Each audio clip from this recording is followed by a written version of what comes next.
Hi, welcome to my channel. Please like, share, and subscribe. This week I'm going to talk about spiritual awakening, enlightenment, the soul's journey, our life's path. There are many names or words that we can use to describe what is happening to us. Choose which best fits for you. Awakenings are a chaotic and emotionally draining time. Often we think that we are going insane, when in truth we are just being called to awake. I'm not a medical professional or licensed medicine practitioner. I am a person that awoke from the dark night of the soul, seeking higher truth. What I share in my tarot readings and videos like this is information and tips that helped me on my path. It is my hope that in sharing, you find your life's path. Take what resonates and leave the rest. Many people watching this video are experiencing massive emotional pain. If you are considering self-harm, seek advice from a licensed psychiatrist or psychologist or medical professional. The pain you are experiencing is part of the journey and will pass. It will evolve. You are a beautiful, loving, giving empath, and you have a unique contribution to this life. Your true self is waiting to be expressed. The pain and chaos in our lives is a catalyst guiding us towards our spiritual path. Bad, horrible, and inconceivable things happen to each of us, often for senseless or unknown reasons. In the tarot deck, these times are represented by the tarot card, which is why tarot readers say Tower moment.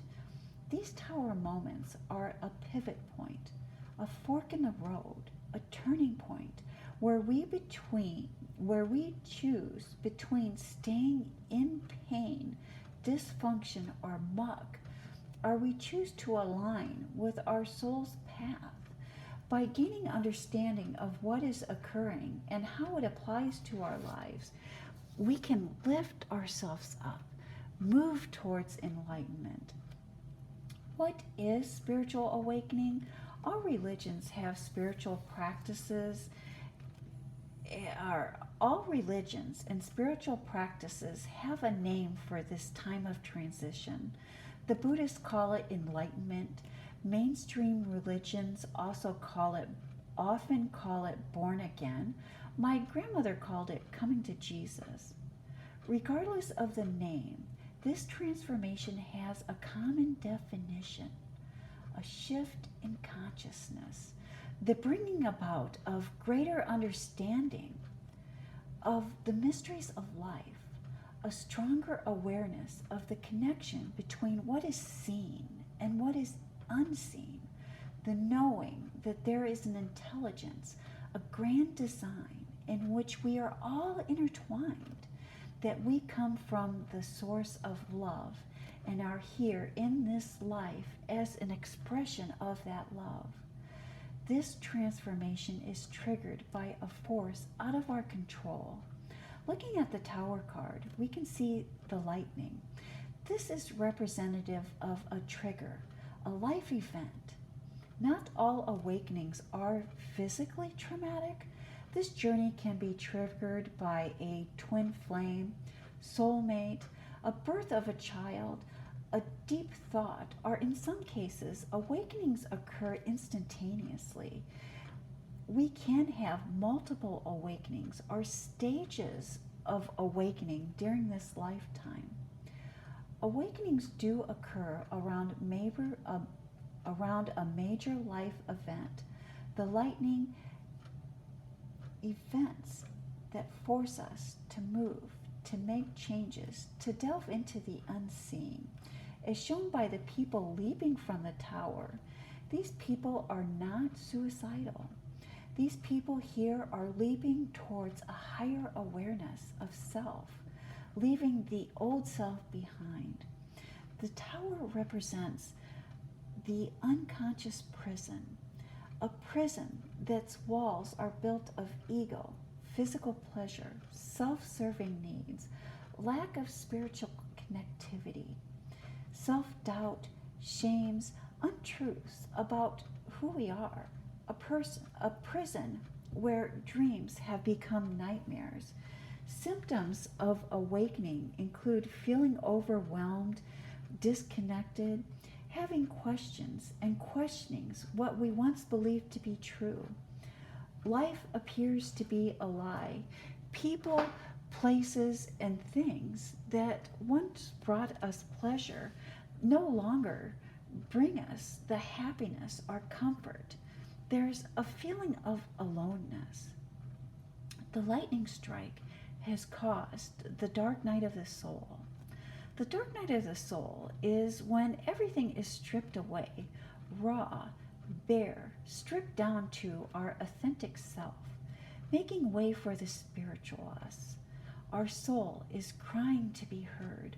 Looking closer at the card, we can see drops of fire raining down on each side of the tower. These drops are in the shape of the Hebrew letter Yod, the first letter of God's name, symbolizing God's grace. The universe, the human condition, will not allow us to stay trapped in towers of illusion and repression. If we cannot free ourselves, the forces of life will arrange an explosion. The situations that motivate us to move towards or on our spiritual path are unique to each individual.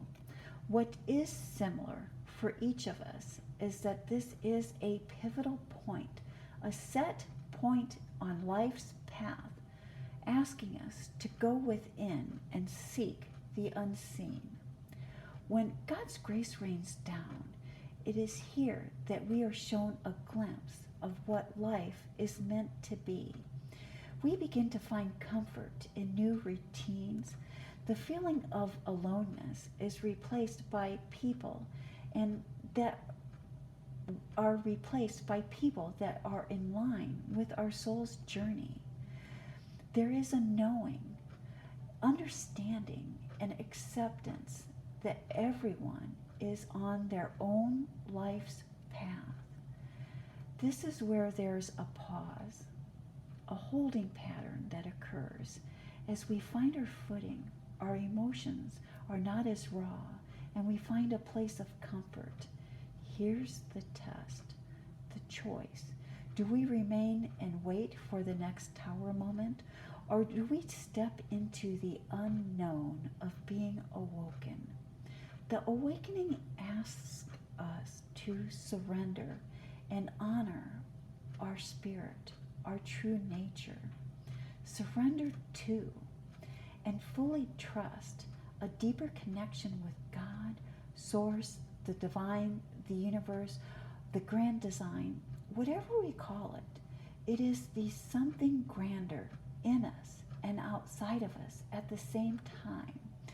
Our intuition heightens. We are able to sense inauthenticity and manipulation. Our dreams become more vivid. Deja vu, synchronicities increase. We desire to serve the world around us. Spiritual teachers, guides, and members of our soul tribe begin to enter our life. We become aware and accept responsibility for creating the life around us. We are selective in what we let or bring into our lives. We are actively participating in becoming and creating who we are meant to be, honoring nature, connecting to our gifts, skills, and talents. We are building and putting into place an environment in which our spirit can thrive. This does take time, adjusting and fine-tuning, releasing the ego, old thought patterns, behaviors that no longer serve us, truly and totally surrendering to God's calling for us, Dharma, moving into our life's purpose, awareness, service, and healing those around us. Keep seeking. The answers are not in one place. We find answers to our questions in everything and everyone. We gain that insight through self-reflection, prayer, and meditation. Look for next week's video. I plan to share my thoughts on being empathic. That is what I have for you today. Please like, share, and subscribe, and have a blessed week. Thank you.